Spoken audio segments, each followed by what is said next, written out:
is this? Tabletop Island, huh? Let's see what this is all about.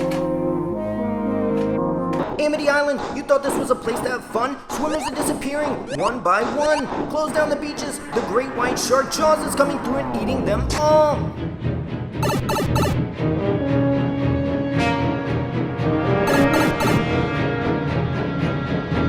You thought we had time for slow music? Get it together. Hooper, use your fish finder. Brody, be on the lookout with your binoculars. And Quint, you got a harpoon gun. Launch those barrels into Jaws' mouth. What are you doing? Then we make it to Act 2, and as you can tell, You're gonna need a bigger boat.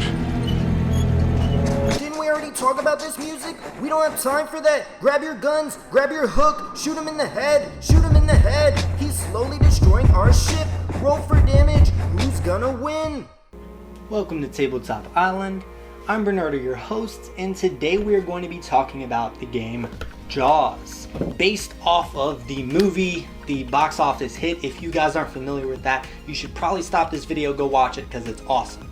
But the board game is something else to talk about. Let's first start off by saying it is a Target exclusive for right now. I believe they have like some kind of licensing deal to where they are the only distributors for it now.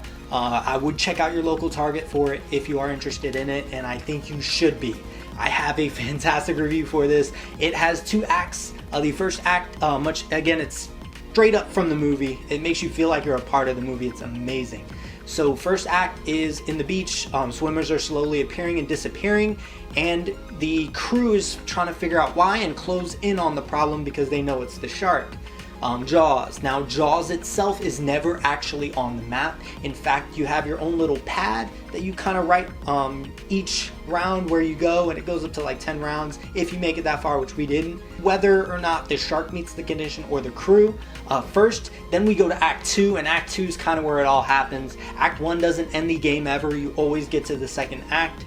So in Act 2, it's everyone versus the shark on the ship, the Orca, much like the movie, and you're trying initially in Act 1 you're trying to attach barrels to the shark, and then finally it's the full-on attack with weapons randomly given out depending on what condition was met in Act 1.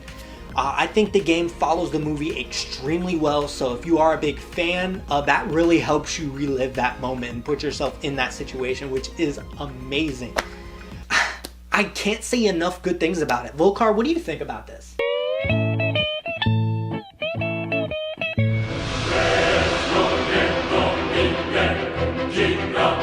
Really? Just because it has water in it and you spit out fire doesn't mean you get to rate it like that. Come on, Volcar. Be real. I don't even know why I asked him. And the game itself is really well thought out.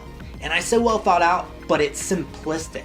A lot of games that involve action and fighting and cards and hidden abilities and movement, they seem to overcomplicate things, and this game simplified it so perfectly that it really puts you into that position. And I'm not big on instructions, let me tell you that from the beginning, but these instructions were really easy to follow. Like, holy crap, very simple.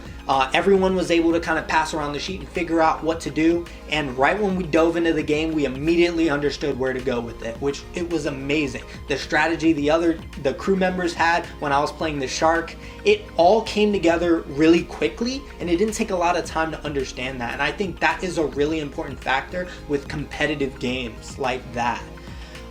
The only thing I would say, replayability, I would say maybe play with other group of friends if you do plan on bringing it out constantly, or maybe add in a new member every time you play it, because I think if you're playing it with the same group every time, the outcome's going to be pretty similar and it's going to get a little dull, because mind you, it's the same outcome each time. It's just whether or not the shark wins or the crew wins, and the kind of gameplay you'll start to adapt, and eventually someone's going to catch on how the other players think, and it will become a little boring over time, I could see. I probably won't bring the game out very often. I think for new groups of people who want like that have like that competitive edge, I think that's a fantastic game for them. But that game, it follows the movie perfectly, so being a fan of that alone, completely worth it. Go check it out in Target. It is a fantastic game. That is actually all I have for you guys today. If you do want notifications for our new videos, there's a little bell up there somewhere. I'm sure it'll move as YouTube starts to upgrade. And please like, comment, and subscribe. I do appreciate any feedback. I'm trying to make the commercials more and more outrageous. Thank you so much for watching. Again, Monday is our regular reviews, Wednesday is our weekly updates, and then Friday is our vintage board game reviews. I will see you guys next time.